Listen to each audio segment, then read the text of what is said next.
esta manera, pero tenemos que salir diferentes. ¿Por qué? Porque la palabra de Dios es viva, es eficaz, actúa en nuestro ser, en nuestra alma, en nuestro espíritu. Y en el día de hoy quiero compartir con ustedes y hablar acerca de la palabra de Dios como tal. Vamos a hacer un pequeño estudio acerca de lo que es la apologética.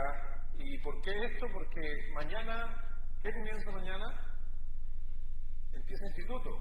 ¿Y qué clase comienza mañana en instituto? Apologética. Si usted no sabe qué es la apologética, le voy a hacer una pequeña, sí, pero muy pequeñita muestra de lo que es la apologética. Porque, por ejemplo, y hoy día que el tema apologético, que es la defensa del Evangelio, y por si acaso, la defensa del Evangelio no es la demostración en base solamente a la fe, de la existencia de mi fe, de creer en Dios, sino que también tiene que ver mucho con la razón. Hay cosas que hoy día muchas veces los cristianos, a la hora de conversar con alguien, muchas veces no podemos defender nuestra fe, porque nuestra fe, a veces cristiano, la tiende a mover en algo medio simplemente espiritual. Y en cambio la apologética ataca no solamente la parte espiritual, sino que también ataca la parte racional. Ambas cosas tienen que ir de la mano. Y es por eso que el Señor Jesucristo nos dejó, por ejemplo, en nuestras manos, ¿qué nos dejó?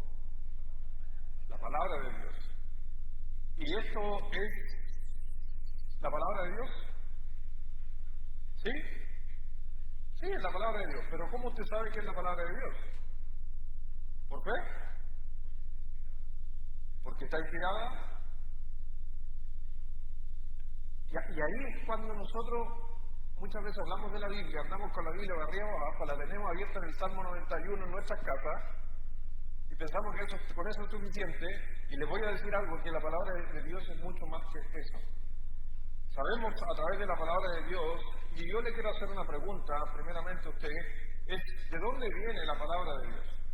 ¿Cuál es el origen de la palabra de Dios?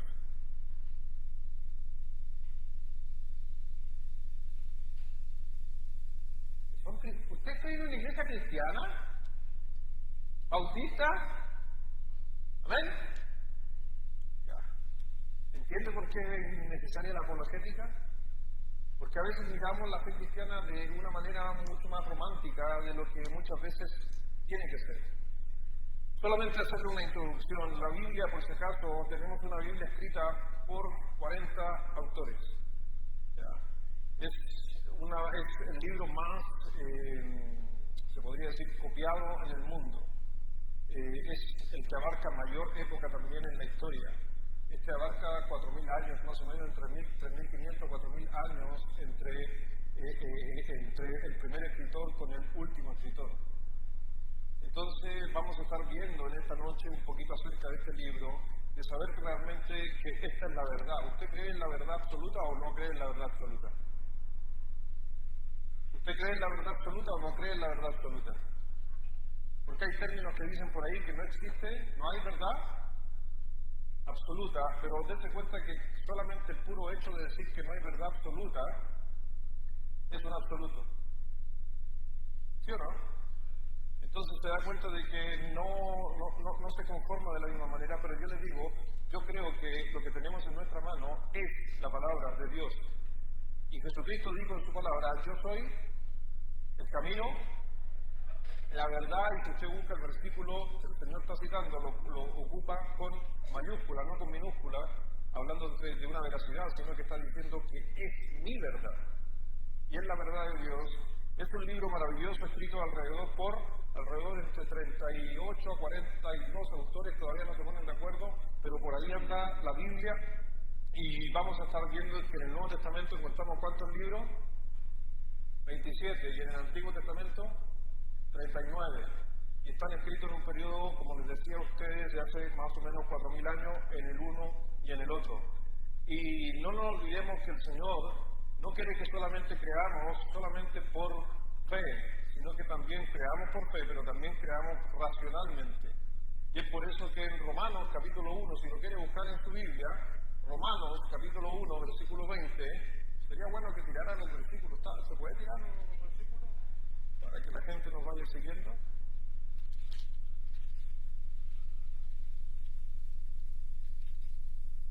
usted habla con alguien que no es creyente, ¿qué es lo primero que le va a atacar?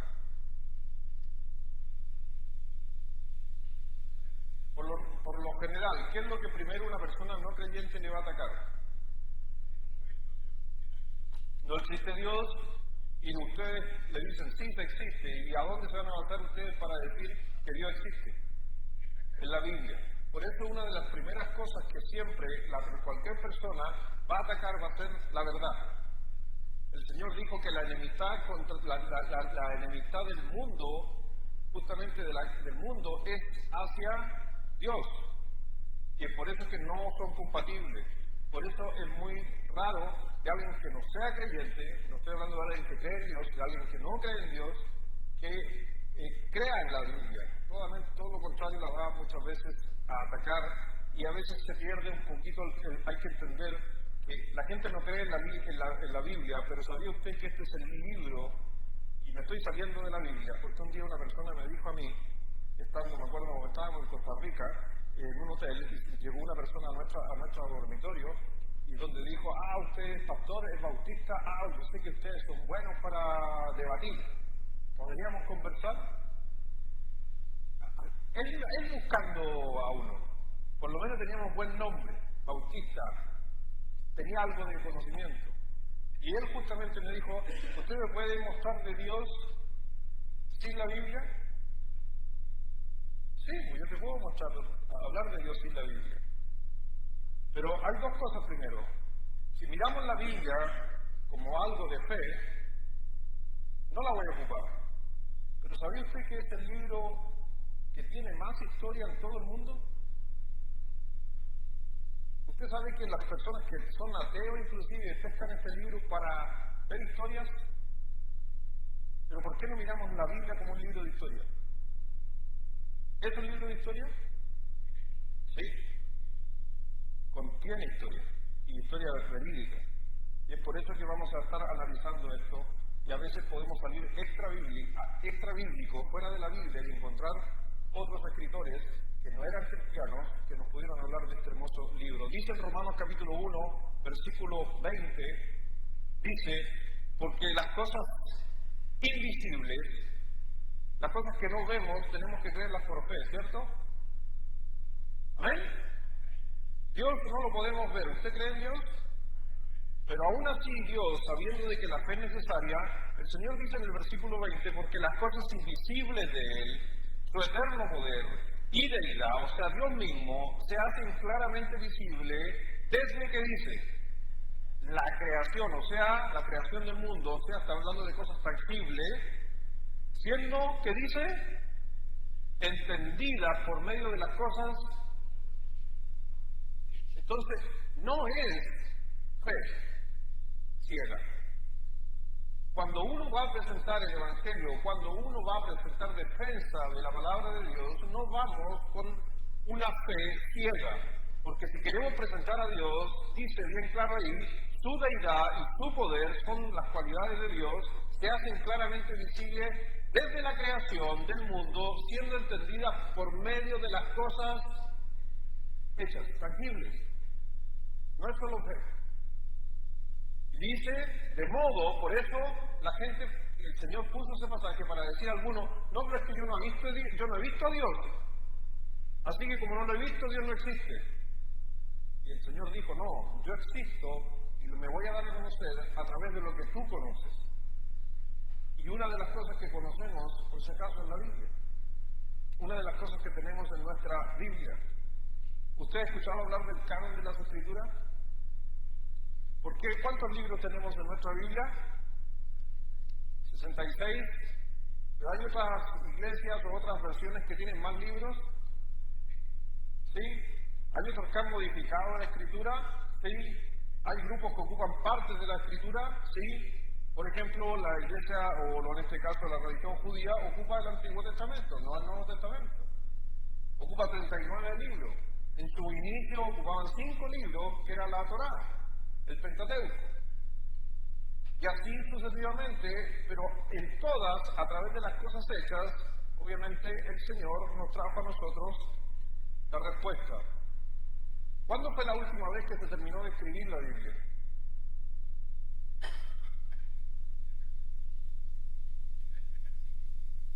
primer siglo. ¿En qué año? En el 98 fue la última vez que se escribió la Biblia. ¿Quién fue el último que se escribió? Juan, el libro de Apocalipsis. Cosas como esas las podemos encontrar extrabíblicamente. No es necesario por muchas veces ocupar la Biblia para presentar defensa de nuestro Evangelio. Usted tiene la verdad de Dios en su mano, ¿ven? ¿Y por qué usted cree que solamente están estos 66 libros y no hay más libros en nuestra mano? Porque esos libros tuvieron que pasar por un canon. Alguien tuvo que decir, este libro sí, este libro no. ¿Cómo sabemos que lo hicieron bien? ¿Usted sabe o no sabe, o por fe? Estoy llenando de preguntas para hacerlo pensar. ¿Por qué no tenemos 65 libros? ¿Por qué 66? ¿Por qué no tenemos a Macabeos? ¿Por qué no tenemos a las cartas de Samuel? ¿Por qué no tenemos a Baruch? ¿Qué pasó? ¿Alguien sabe? No. Porque en el año 372, por ahí no me equivoco, se hizo una revisión de qué libros deberían estar y qué libros no deberían estar. A eso se le llamó el canon de las Escrituras, donde se juntaron eruditos para decir este libro sí y este libro no. ¿Cómo podían decidir qué libro sí y qué libro no? Para que un libro fuera aceptado en la mano que usted tiene, en su Biblia, en la que usted tiene, 4 requisitos. ¿Sabe cuáles son esos 4 requisitos?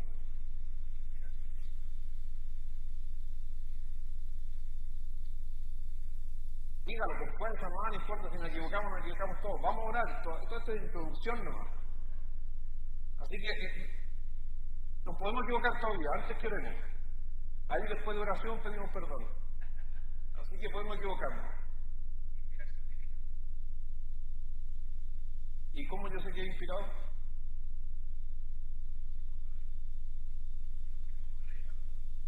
Que no haya contradicción bíblica entre uno y otro, ¿ya?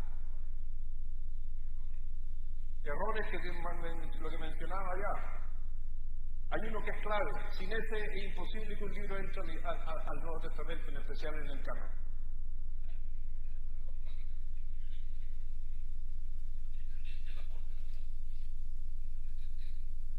Sí, pero no era uno de los cánones que haya sido escrito por un apóstol. Esa es la primera cosa. Si uno de los libros no fue escrito por un apóstol, no podía estar al canon. ¿Lo sabía? Sí, pastor, sí lo sabía. ¿Y por qué no lo dijo? Número 2,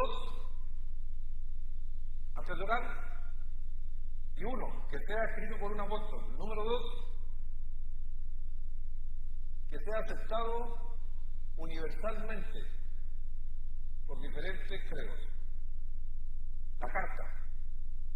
Número 3, que tuviera liturgia del primer siglo. ¿Qué es la liturgia del primer siglo? ¿Sabe qué es una liturgia? ¿No? Es que hayan resquicios en las cartas que tengan que ver con la práctica dentro de la iglesia, como la Santa Cena o el bautismo.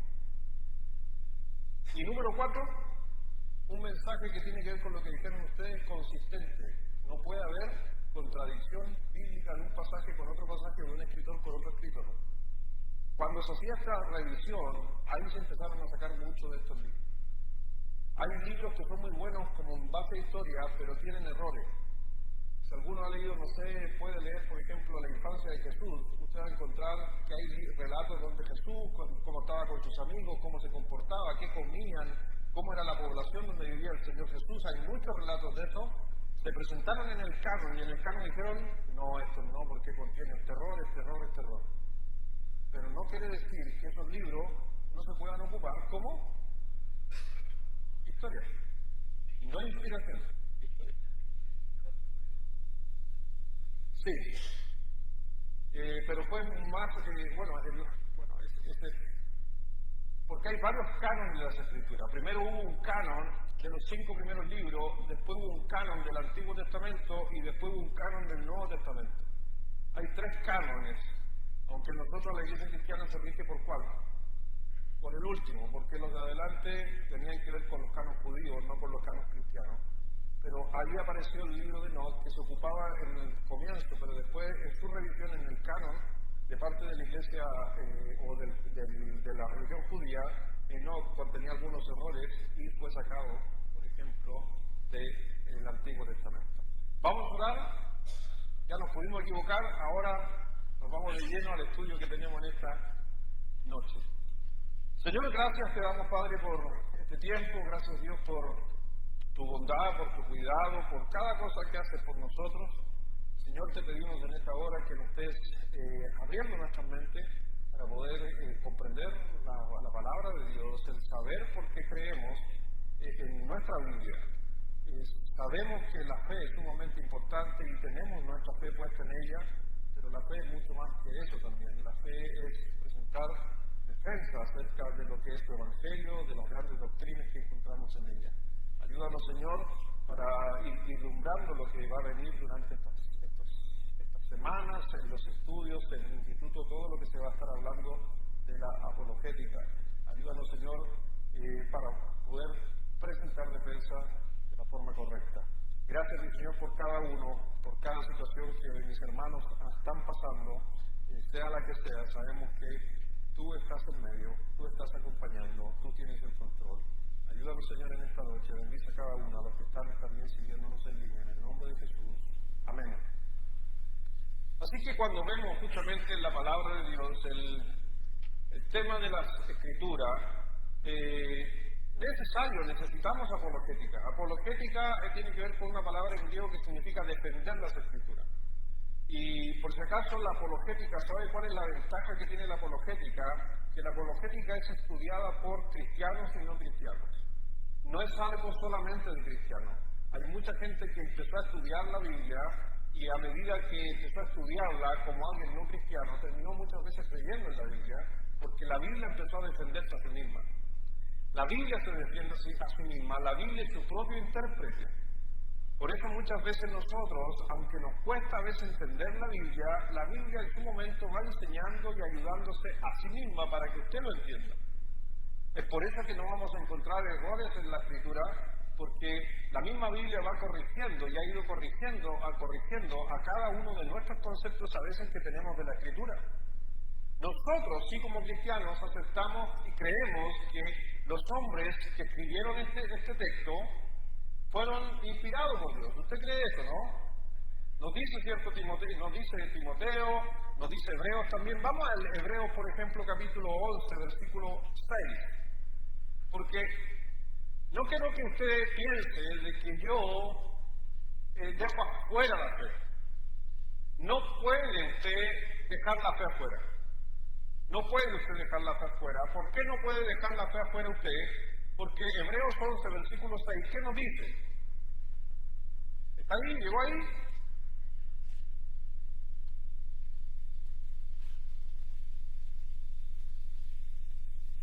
En Hebreos versículo 6, ¿qué nos dice? Pero sin fe es imposible agradar a Dios, porque es necesario que el que se acerque a Dios crea que la hay y que es galardonador de los que le buscan. Por eso es interesante que cada vez que usted hable de Dios con alguien que no cree en Dios, hay una resistencia, en especial a la palabra de Dios. Porque si se resiste a Dios, se resiste a su palabra. Para los creyentes, para los cristianos, nosotros no, es necesario, pero sin fe es imposible agradar a Dios. Por eso tenemos fe en las Escrituras. La Biblia, y déjeme decirle algo, que la Biblia es el estándar supremo de la verdad. Hoy día cuando queremos ver qué es lo que es correcto y qué es lo incorrecto a nivel social, a nivel mundial o universal, en todas las bases sociales por lo regular van a ir a textos que vengan de Dios. No interesa cuál es la religión que se practica, todos buscan a Dios, porque es algo que está en nosotros. Dice en Juan capítulo 17, versículo 17, y voy a tratar de ir rápido, si no alcanza a encontrarlo en su Biblia, por último lea la pantalla, porque es la misma por si acaso. ¿O no es la misma? ¿O es de la vieja escuela? ¿Se acuerda de la vieja escuela que nos enseñaron en la vieja escuela? Hermano Máximo, ¿se acuerda que enseñaron en la vieja escuela? Que el celular era del diablo y que había que andar con la Biblia en la mano y abajo ahí.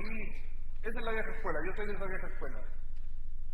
Pero hace 30 años nos enseñaron que había un iPad o un teléfono con la Biblia adentro. No. Así que, tranquilo, yo creo que a mí me gusta esto. Pero a mí, la generación de los prisioneros, a la generación de ahora, les gusta más esto. Por si acaso, no hay problema. Dice en Juan 17:17, santifícalos, ¿en qué? En tu verdad, tu palabra es. Entonces, por eso tenemos que defender la Escritura, porque la palabra de Dios es verdad. Pero ¿y si no sabemos defenderla? Vamos a entrar en problemas. Si no sabemos defender la Escritura, vamos a entrar en conflicto cuando hablemos con alguien no creyente. Cuando hablamos entre creyentes, todos decimos amén al final, ¿cierto? Pero cuando no estamos con creyentes, o cuando estamos con gente nueva, acuérdense de lo que dice el Señor, no lo busquen, en Romanos 8, versículo 7, por cuanto los designios de la carne son enemistad contra Dios. La gente que no es creyente, todo lo que tú le presentes de Dios es enemistad. Por eso nosotros tenemos que saber un poco de apologética o defensa de las Escrituras. Si usted no se inscribió al curso, no importa, pero solamente te estoy mostrando que es necesario nosotros hoy día defender nuestra fe. Usar la Escritura desafía, por si acaso, hoy día a toda la verdad relativa, posmoderna que dice el mundo. Porque hoy día todo el mundo está diciendo, no, la verdad es relativa. ¿Es relativa la verdad? Dependiendo de dónde la esté mirando, si ocupamos la fuente, que la verdad es Dios, que la palabra de Dios es la verdad, no es relativa. Pero si hubiera otra fuente, sí es relativa. Es por eso que yo tengo que presentar defensa del Evangelio en especial, porque no es una verdad relativa. La palabra de Dios es poderosa por si acaso, por sí misma. Dice en el libro de Hebreos, capítulo 4, versículo 12, usted se lo sabe, solo que no se recuerda la cita, porque la palabra de Dios es, ¿qué dice? Es viva y eficaz, y más cortante que toda espada de dos filos, y penetra hasta partir el alma y el espíritu, las coyunturas, los tuétanos, y discierne los pensamientos y las intenciones. ¿Qué es lo que puede penetrar en un corazón? La palabra de Dios. La palabra de Dios puede transformar, y te ha transformado a ti, me ha transformado a mí, y puede seguir transformando un montón de personas más. Pero ¿qué pasa cuando la palabra de Dios se cuestiona? Ese es el tema, ¿no? Cuando alguien me cuestiona mi palabra, la Biblia, me cuestiona la Escritura, entonces ahí empezamos a tener conflicto. Y es por eso que el tema de las Escrituras, ¿cómo le explicamos a alguien por qué creemos que la Biblia es verdadera? ¿Cómo tú le explicas a alguien que la Biblia es verdadera? Ya me metí de lleno en apologética. ¿Cómo le explicas a alguien que la Biblia es verdadera?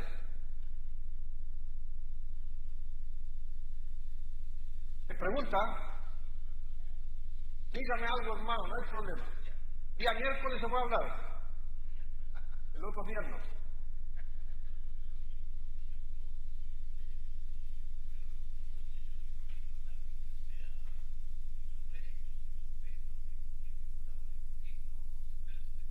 Sí.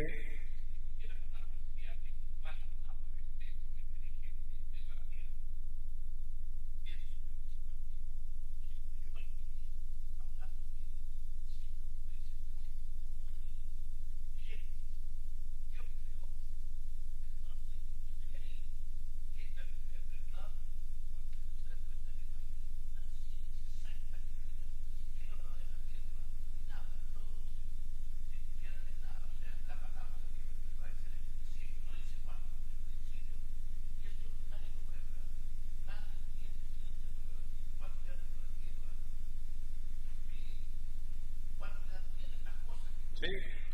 ¿Quién escribió Génesis? ¿Quién escribió Génesis? No sabe quién escribió Génesis. No importa, si es una pregunta nueva. Fue Moisés. Ya, y desde la creación hasta Moisés, ¿cuántos años hay? Sí, muchísimos años, hermano. Muy bien, gracias por la respuesta. Exacto, porque cuando no lo sabe, mejor es decir eso. Muchísimos años, 2000 años. Y el que escribió 2000 años, ¿vio cómo se originó la Tierra? Entonces, ¿cómo creen? Por fe. Pero como usted bien dice, porque estoy tomando su palabra, que eso es Redalway, pero usted como bien dice, podemos a través, inclusive a través de ciencia, demostrar que la Tierra no tiene más de entre 8.000 y 10.000 años. Entonces ahí vamos a Génesis 1. Eso es un poco de lo que estamos tratando de que... Gracias, hermano, por su...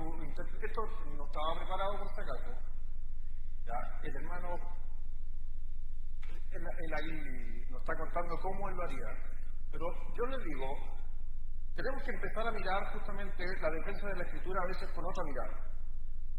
El Nuevo Testamento en especial, muchas veces, o el Antiguo Testamento, tenemos que mirarlo como un documento histórico. Cuando voy a hablar con alguien que no es cristiano, empezamos a hablar de la Biblia como un elemento histórico. Y ese es el problema, porque nosotros a veces cuando hablamos con alguien que no es creyente, le metemos el escrito espiritual y no le metemos historia. Si yo quiero hablar y le quiero hablar de Arturo Prat, ¿usted estuvo ahí en el combate naval de Iquique? ¿Alguien aquí estuvo en el combate naval de Iquique? Nadie. La contienda es desigual.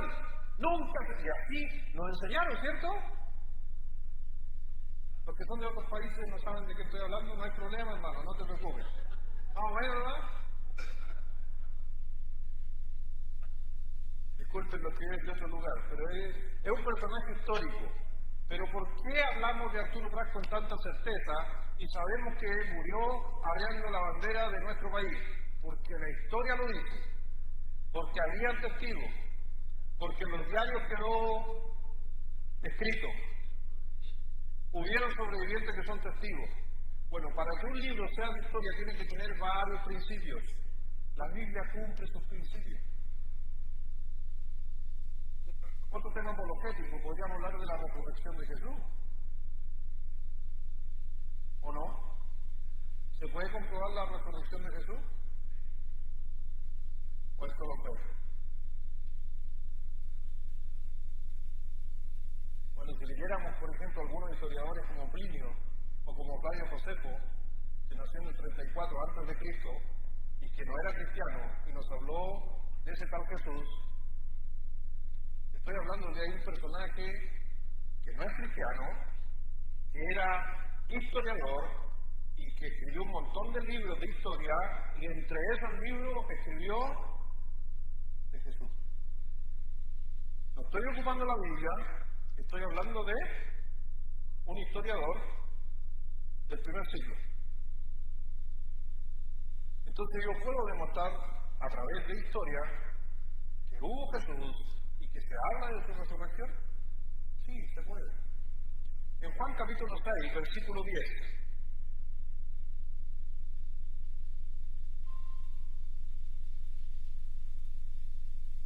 En Juan 6:10. Cuando nosotros leemos la palabra de Dios, no solamente el Señor nos está hablando a nuestro corazón, pero también el Señor, por ejemplo, nos está hablando de épocas, nos está hablando de fechas, nos está hablando de cómo era el pasto, nos está hablando de situaciones que X en la Escritura, y eso es historia.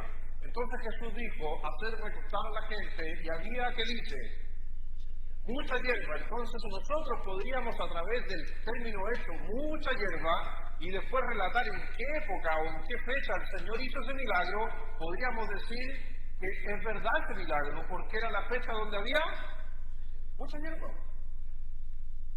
Por eso, por ejemplo, cuando nos se habla de Navidad, y hoy día nosotros decimos, celebramos Navidad, el nacimiento del Señor Jesucristo, una de las cosas que dice la Escritura, que cuando nació el Señor Jesús, los ángeles le anunciaron a los pastores, ¿Se acuerdan de ese relato?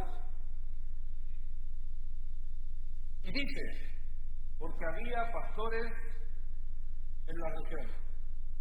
Entonces no podría haber sido en diciembre. Porque en diciembre los pastores están en la cordillera. ¿Me doy a entender? ¿O usted pensaba que era en diciembre que nació Jesús? No, nació en diciembre el Señor Jesús. Porque la Biblia, si la miramos históricamente, vamos a darnos cuenta de que nos entrega mucha información para más o menos decir, tiene que haber nacido más o menos entre en abril por ahí. Porque en esa época hay pastores en Belén. ¿Por qué? Porque arriba hay mucha lluvia, nieve, entonces tienen que bajar a la costa. Esos relatos nos están hablando de qué? Historia, hermano. Historia. Y no vamos a entrar al 25 de diciembre, que también la historia nos demuestra que era la celebración al dios Sol, y que después se cambió por unas celebridades por ahí del mundo clérigo, cambiaron la fecha del Sol por Jesucristo. Eso tiene que ver con el siglo IV. Pero el Nuevo Testamento contiene testigos presenciales de acontecimientos. ¿Vieron? Más de 500 personas vieron a Jesús yendo entre las nubes. Sí, lo dice la Biblia. Tenemos testigos entonces para la resurrección. Mire, por ejemplo, un solo ejemplo extra bíblico. ¿Ha escuchado usted hablar de los escritos de Homero? Estuve mirando un poquito ahí. El escrito de Homero fue escrito 900 años antes de Cristo. La copia más antigua fue en el año 400 antes de Cristo. ¿Ya? Y el número de copias que se han encontrado hasta el día de hoy de Homero en el mundo son 64 copias. El Nuevo Testamento fue escrito más o menos entre el año 40 al año 100. La copia más antigua se encontró en el año 25, con la data más antigua el año 25. La primera carta o texto que está en la Biblia. ¿Sabe cuántas copias tiene la Biblia que han sido encontradas? 24.000 copias.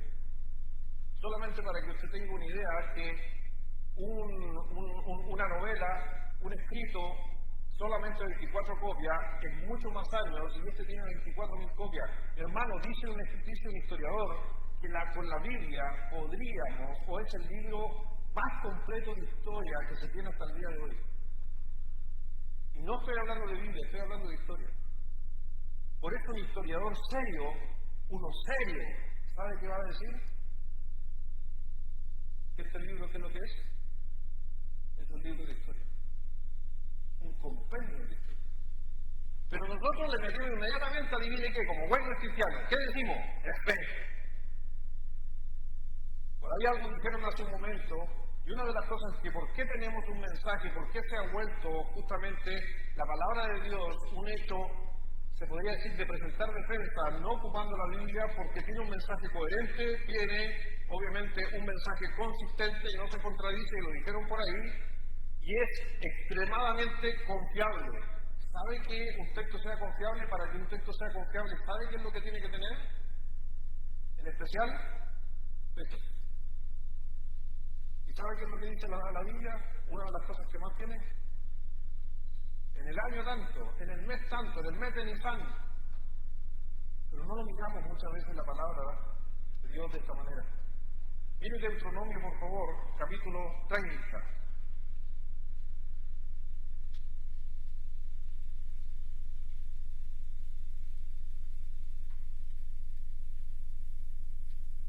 Deuteronomio 30.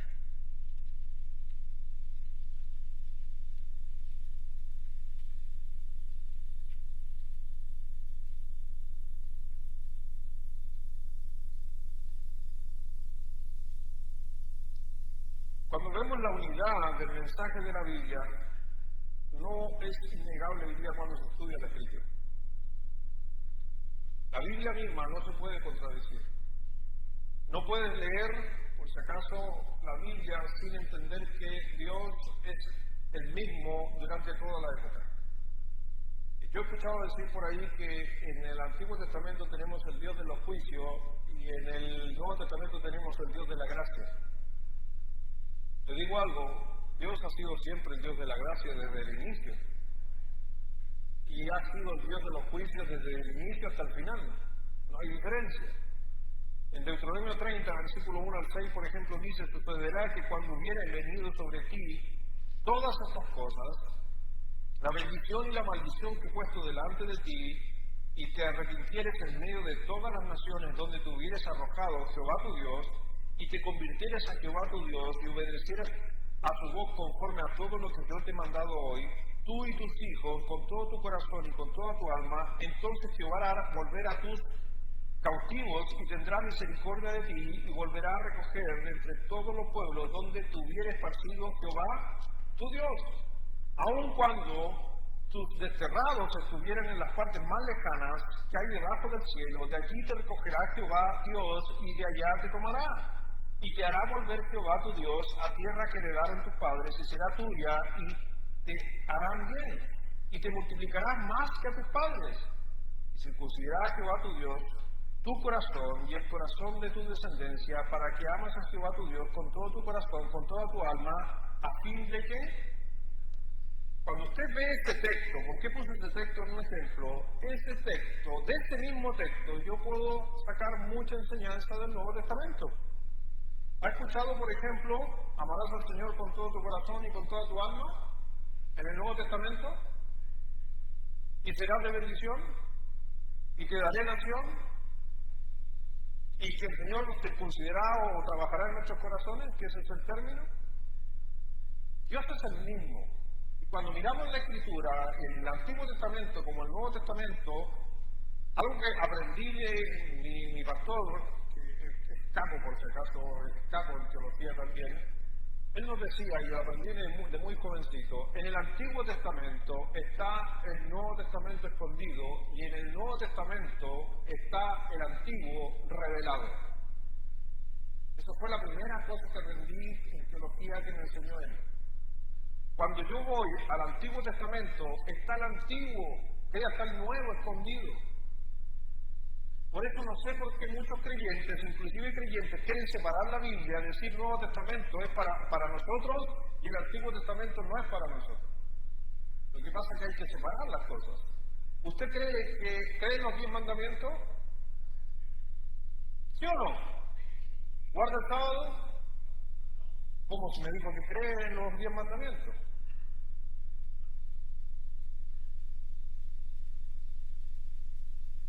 ¿Sí o no? ¿Y guarda el sábado? ¿Y el sábado están en los mandamientos? No. ¿Tú crees en los 10 mandamientos? Sí. ¿Y está el día sábado? Sí estamos. ¿Y por qué no lo guardas?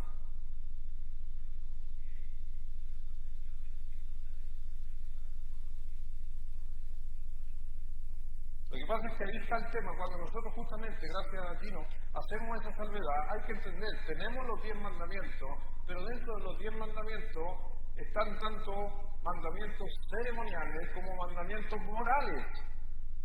Y cuando el Señor Jesucristo muere en la cruz, ¿qué fue lo que eliminó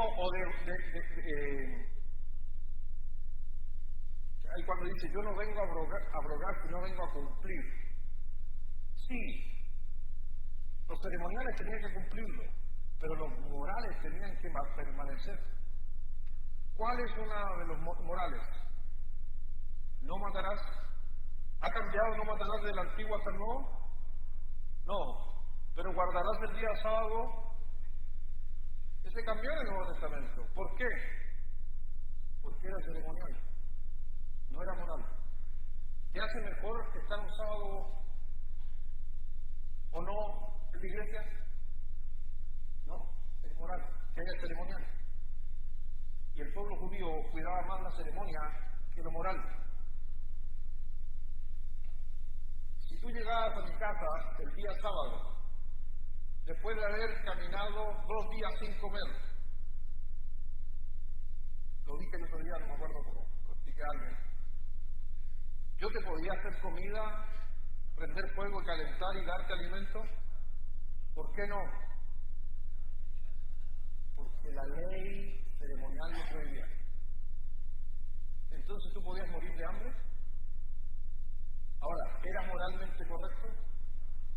Entonces ahí fue donde Dios, cuando vino hace 2000 años atrás, atacó esta ceremonia por el moral. ¿Qué es mejor? ¿Dejarlo sin comer y que muera? ¿O darle de comer el día de reposo? Y esa es la diferencia. Por eso nosotros hoy día nos basamos justamente en las leyes morales de Dios y no en las ceremoniales.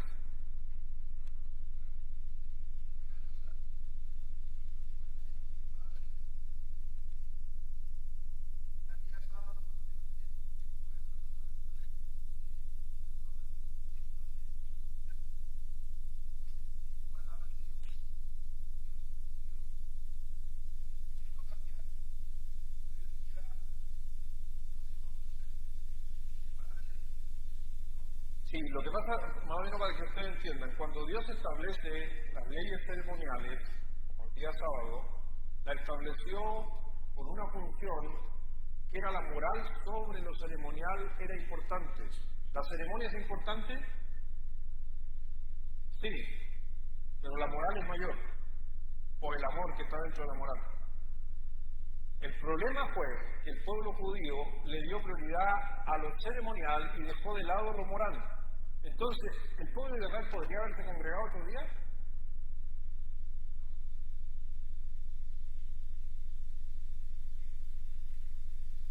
No, porque era una instrucción de Dios. Tenía que congregarse. Lo que no debería haber dejado de hacer lo moral. Si tú llegabas sin comida, ¿lo ceremonial era más importante? No, y ahí porque ahí hubo el error donde comprendieron mal justamente las Escrituras.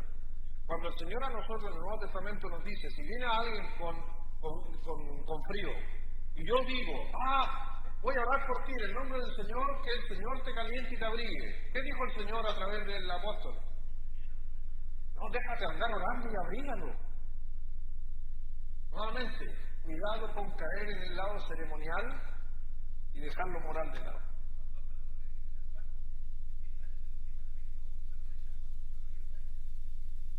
Sí, no, porque entonces yo puedo matar.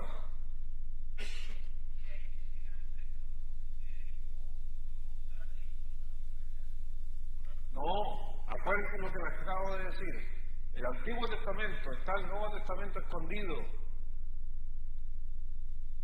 Había leyes ceremoniales específicamente para los judíos, pero acuérdense que dentro de los judíos habían gentiles. Y los gentiles, algunas de las prácticas ceremoniales, inclusive hasta los gentiles tenían que cumplir. Por ejemplo, cuando el pueblo de Israel marchó después del Éxodo, los gentiles los que no eran judíos, tuvieron que igual marcar sus dinteles y para irse con el pueblo después, sí, tuvieron que hacerlo. No es exclusivamente para los judíos. Hay que separar las leyes ceremoniales. Hay leyes específicas ceremoniales para los judíos y hay leyes generales ceremoniales para todo el mundo y hay leyes, por si acaso, morales que son abiertas. En los 10 mandamientos, no matarás, no hurtarás, no pondrás el nombre de Dios en vano. Imagínate a lo que se llegó, que por eso no sabemos cómo se dice Jehová. ¿Sabían ustedes eso? No sabemos cómo se dice Jehová, porque en su traducción el pueblo judío tuvo tanto temor cuando Dios dijo en sus mandamientos, no usarás el nombre del Señor en vano. Y si me equivoco en cómo se dice, mejor no lo hablemos nunca más. Y nunca nadie tuvo el nombre de Jehová. Por eso no sabemos. Y nosotros le hemos dado apelativos que son como Elohim, el Shaddai, pero son simplemente acciones que Dios hace, no como un nombre. Por eso acuérdense, 2000 años después, desde la creación hasta después, llega Moisés, y Moisés sabe que había sido educado en la fe judía, le pregunta a Dios, Y si el pueblo le pregunta, ¿quién eres tú? ¿Y acaso no sabía que era Dios? ¿Por qué le está preguntando, ¿quién eres tú? Porque nadie sabía cómo se llamaba Dios. Y ahí encontramos la respuesta de Dios diciendo, yo soy el que soy, pero eso es lo que nos pide Moisés. Pero aún así el pueblo de Israel no quiso decir, yo soy el que soy. ¿Por qué? ¿Y si se equivocó Moisés? Es por eso que hasta el día de hoy es una incógnita realmente el nombre de Dios. Nosotros ocupamos la palabra Dios, ¿ya? Que viene del concepto del hebreo, que es Elohim. Pero esta palabra Elohim es la misma ocupada para otros dioses. Si yo estoy hablando de un Dios falso, ¿cuál palabra voy a ocupar? Elohim. ¿Y cuál es la palabra para Dios? Elohim. ¿Y qué es lo que usted dice en español de Elohim? Dios. Pero es la misma, pero no sabemos el nombre exacto. No estamos saliendo del tema, esa es otra cosa, ¿ya? Pero es interesante. Vamos a la palabra de Dios. Mire, por favor, cuando miramos la Escritura, hay que mirar la Escritura como hechos verídicos, porque hay consistencia externa e interna. En Josué capítulo 6, por favor, vaya a Josué capítulo 6.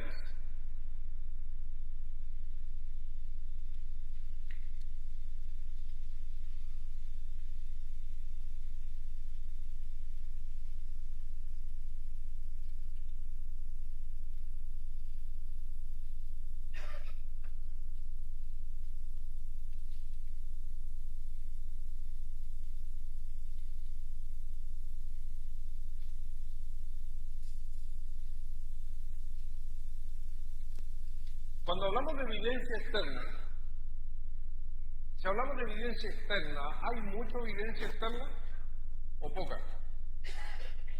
Hay muchísimo. Por ejemplo, si usted está en el libro de Josué, capítulo 6, versículo 20, ¿qué nos dice Josué 6:20? Todos juntos leamos para que usted lea esta noche. A la 1, a las 2 y a las 3.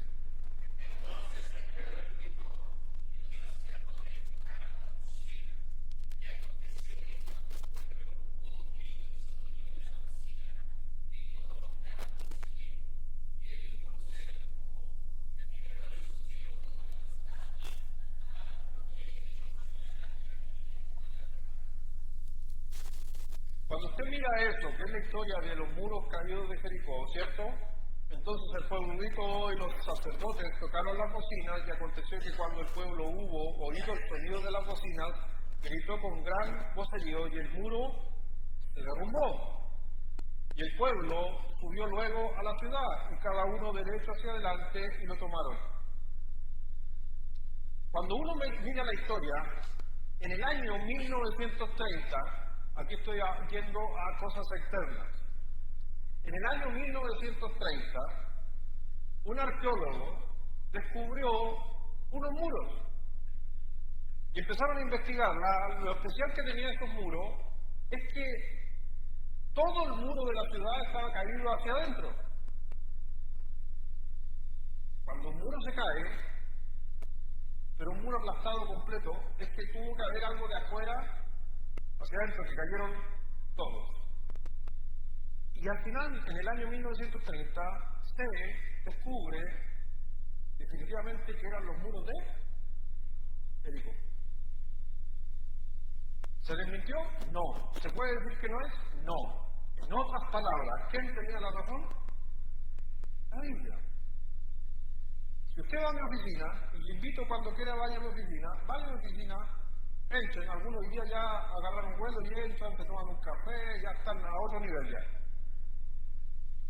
Vaya con confianza a la oficina y en el estante de arriba, en el último estante de arriba, tengo una Biblia que se llama Biblia arqueológica. ¿Qué tiene de maravilloso esa Biblia? Es que usted puede ir leyendo la Biblia y al ladito le dice, en el año tanto se descubrió esto. Sigue leyendo. En el año tanto se descubrió esto otro. Y en el año tanto. ¿Sabe cuánto tiene esa Biblia? Es una Biblia grande que tengo, donde están los hallazgos arqueológicos del 2017 hacia atrás, con la evidencia de la palabra de Dios. Y por si acaso, si alguien la quiere conseguir, está agotada. Pero es espectacular. Y este fue un regalo de la regalarme. Gracias por el regalo. Y con piel genuina. Son pocas Biblias. Vaya a verla, vaya a ojearla. Se lava las manos el primero.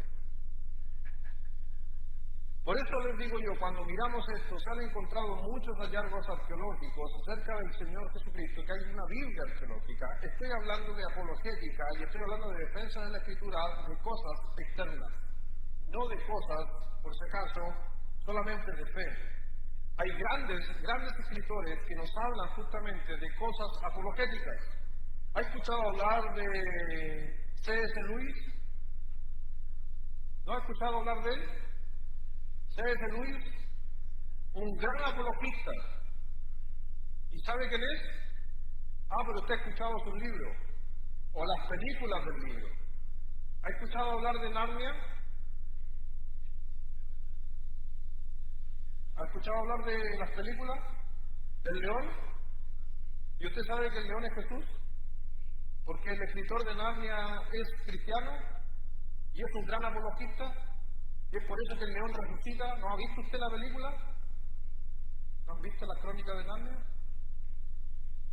Bueno, es un libro que está escondiendo el mensaje del Señor Jesucristo para aquellas épocas en la sociedad, donde no se podía hablar de forma directa. Él es un gran apologista. George McDowell, ¿ha escuchado hablar de él? Hay evidencias que exigen un veredicto, un muy buen libro de apologética. Ojalá cada uno lo tuviera. Está allá atrás por si acaso. Entonces hoy día, cuando nosotros miramos estos libros, podemos encontrar cosas externas. Mire por favor Juan, capítulo 10, versículo 34.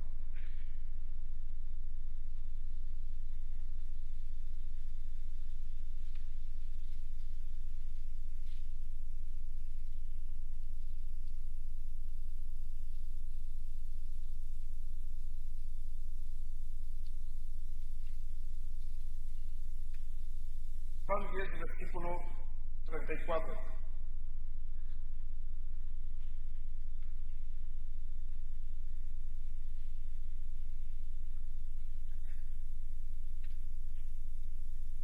¿Qué nos dice Juan 10, 34? El Señor Jesús hablándonos ahí. Todos juntos, por favor, Juan 10, 34. A la 1, a las 2 y a las 3.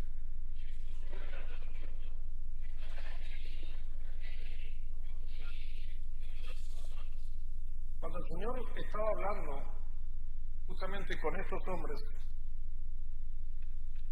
con los fariseos, los saduceos, siempre los atacó, y el Señor Jesús en el capítulo 10, por si acaso para los que les gusta la historia, o que les gusta la Biblia, Jesús está demostrando su deidad. Jesús le está diciendo a aquellos hombres, yo soy Dios. Y eso saben que iba a causar un problema, y causó un problema en el Señor Jesucristo. Ahí lo empiezan a perseguirlo, porque era una blasfemia llegar a decir yo soy Dios para un ser humano. Jesús está hablando acerca de eso, y vemos en el versículo 32, en adelante, versículo 34, Jesús le respondió, ¿no está escrito en qué cosa? ¿Y qué es lo que es la ley? No son los mandamientos de Moisés, es el Antiguo Testamento. Y el Señor, cuando dice esta palabra, porque para los que les gusta estudiar un poco más profundo, no está escrito en vuestra ley, está diciendo lo que ustedes tienen escrito es verdad. Y yo soy. O sea, está diciendo de que el Antiguo Testamento es inspirado y es verdad. Y esa verdad se está haciendo visible, algo que ellos creían por fe, se estaba haciendo visible en él. En otras palabras, Jesucristo estaba demostrando apologéticamente que él estaba ahí porque la Biblia lo decía.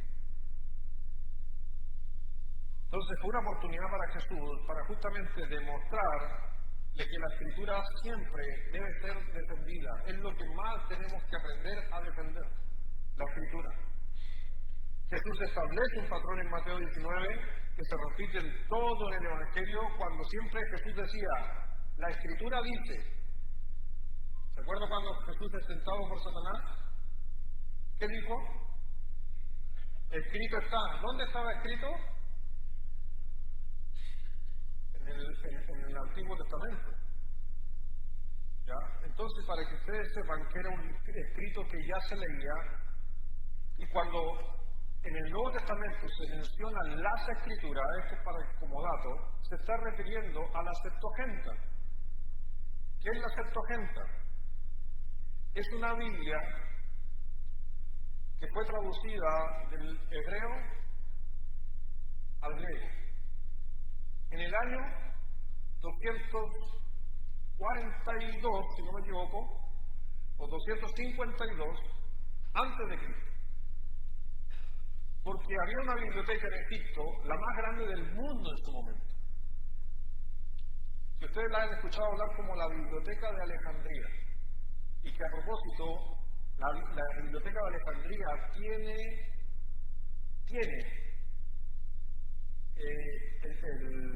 un pedazo de la escritura más antigua de la Biblia.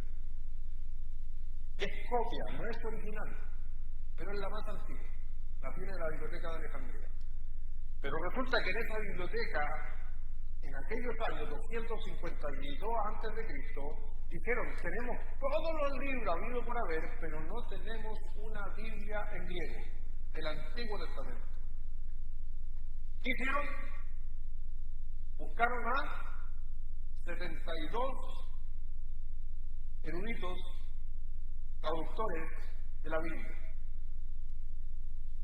Y empezaron a traducir desde el hebreo al griego. ¿Cómo se le llamó a esa Biblia? Septuaginta o Septuaginta, como usted le quiere llamar, o la Biblia de los 70, que son 72, pero se le llamó la 70. Del hebreo al griego se podría haber cambiado o transformado la palabra de Dios. Si alguien la traduce, si yo te digo a ti, oye hermano, tradúcela tú, ¿podría estoy poniendo una palabra que no conocida? Sí. ¿Qué hacen ellos? ¿Y esto dónde está? En la historia. Ni siquiera está mencionado en la Biblia. Por eso hay que aprender a defenderse en la Biblia. ¿Qué hicieron ellos? Formaron grupos de 10 o 9 personas. 9 aquí, 9 aquí, 9 ahí. Y así los completaron. Entre 9 y 10.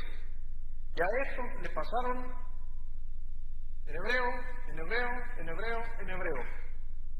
Así que tenían todos los grupos. Ahora traduzcan. Y empezaron a traducir cuando decía la palabra ágape.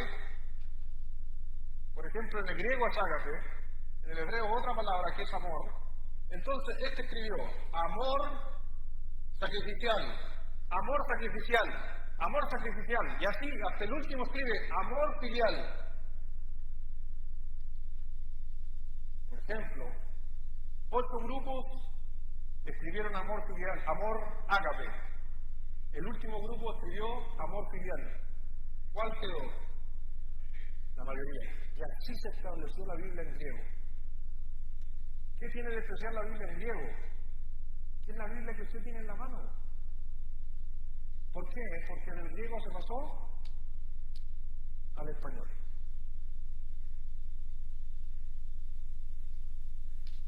¿Me entiende cómo tenemos una Biblia tan inerrante?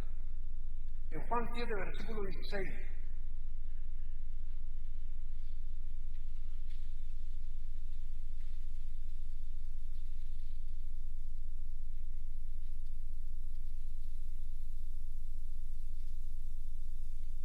Juan 7, versículo 16, para ir finalizando. Juan 7, 16, ¿qué dice el Señor? Jesús le respondió y dijo, mi doctrina, o la palabra doctrina es su enseñanza, no es mía, sino de aquel que Está hablando de que lo que el Señor hablaba era inspiración. Y es exactamente lo mismo que hizo el Señor Jesucristo, fueron lo mismo que hicieron cada uno de los apóstoles o los escritores tanto del Antiguo como el Nuevo Testamento. Hoy día mucha gente, la gente, hoy día el mundo está hablando de que la Biblia está llena de mitos, acusaciones que son relatos que están equivocados. Y ojo que a veces es un tema de percepción a la hora de mirar la Escritura. Por ejemplo, cuando dice que Moisés, ¿quién abrió el Mar Rojo? ¿Quién abrió el Mar Rojo? ¿Moisés? Sí, Dios abrió el Mar Rojo. Pero en un libro dice que Dios abrió el Mar Rojo y en otro libro dice que un gran viento abrió el Mar Rojo. ¿Hay contradicción? No. ¿Por qué? Porque Dios ocupó el viento para abrir el Mar Rojo. Pero en el otro texto solamente obviaron ¿qué? El viento. No hay contradicción. Hay otros textos, por ejemplo, ¿ha escuchado hablar de Judas Iscariote? Es el que más ocupa a la gente para usar la Biblia que tiene error. En un evangelio dice que se colgó y se le cortó el cordel y se golpeó la cabeza y murió con el cráneo partido. En otro libro dice que murió ahorcado. ¿Hay contradicción? Para mucha gente sí. Solamente que son relatos. Y en los relatos, por más inspiración que sea, que Dios es inspirado, a veces nos abocamos no al hecho que murió, sino cómo murió. Y ya mi hermano, ¿saben qué es eso? Como decimos hoy día en mi tiempo, eso es chimuchina. Es chimuchina, porque, o sea, no es un término que ocupo yo nomás, pero en mi casa lo ocupamos. Detalle de cómo murió. No, el punto era que. Y ahí la gente dice que tiene discrepancia. En el Antiguo Testamento hay algunos que dicen, por ejemplo, que el Señor mandó, y el mismo texto dice, y Satanás mandó. Y dicen, ¿cómo hay un error? No, no hay un error. Dios permite que Satanás pueda actuar. Por eso mucha gente dice que la Biblia está llena de contradicciones. No.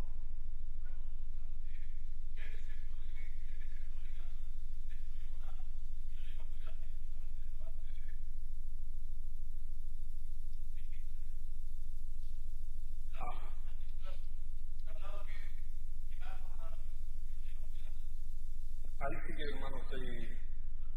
No, estoy desinformado, no sé si.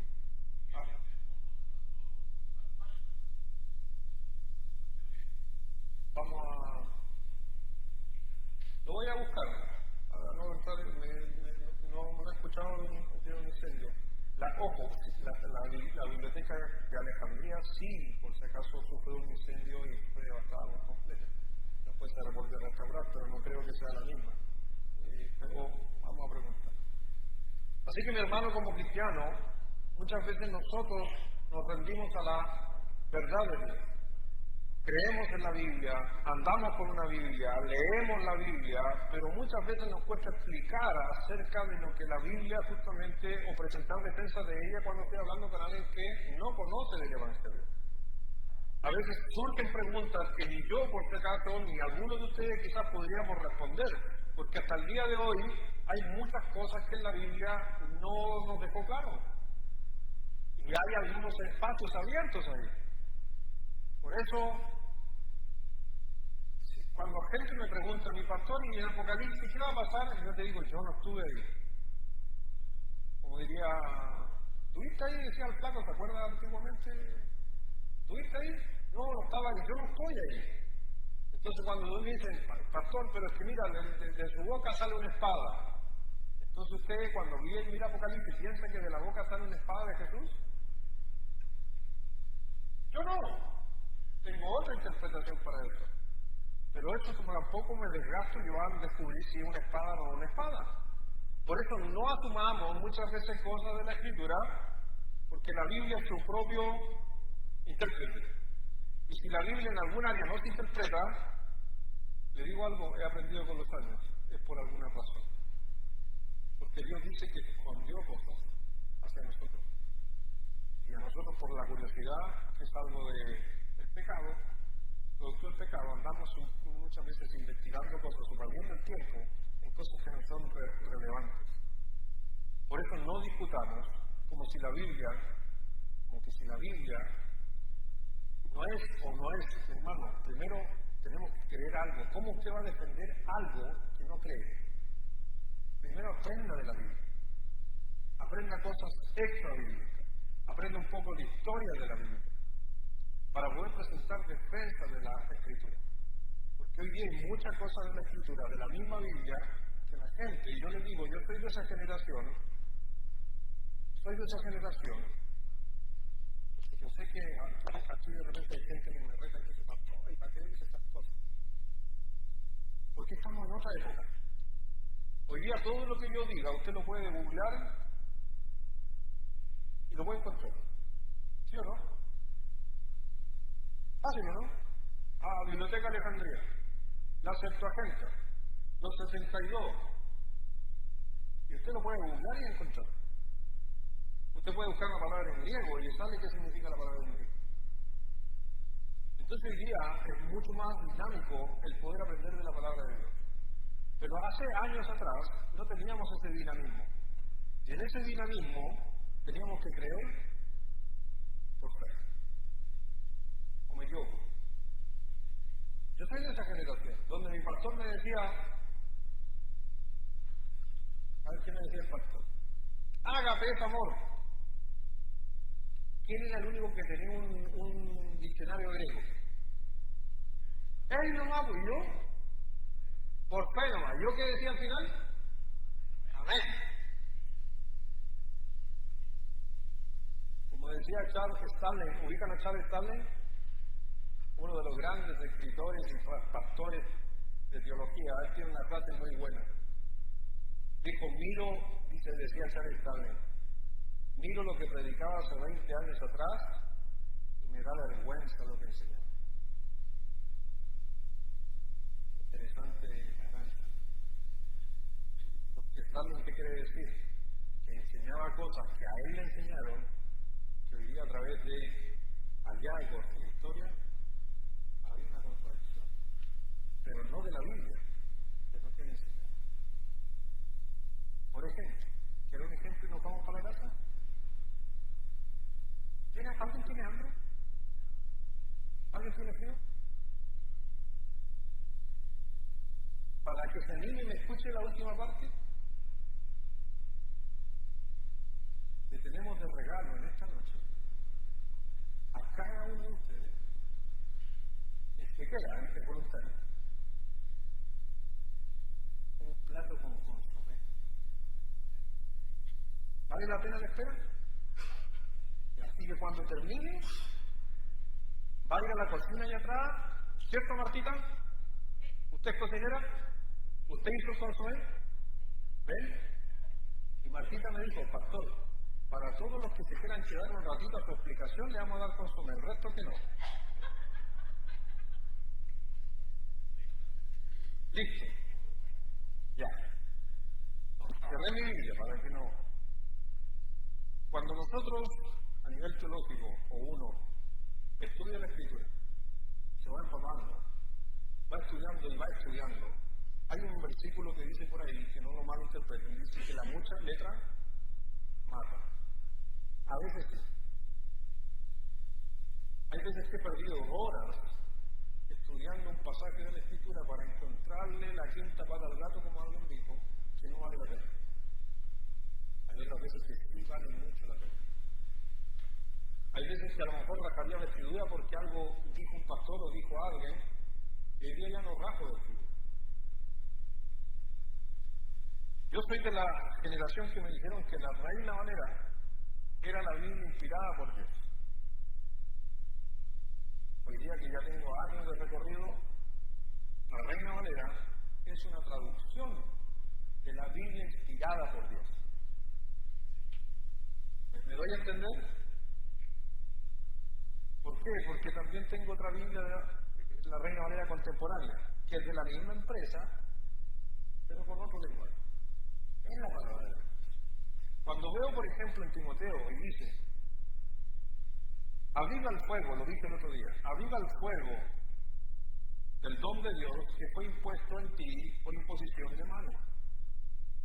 Lo dice aquí en Timoteo.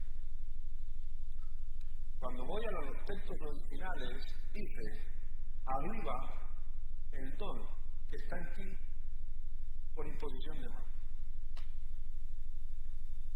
El texto original dice, don. La Reina Valera dice, fuego.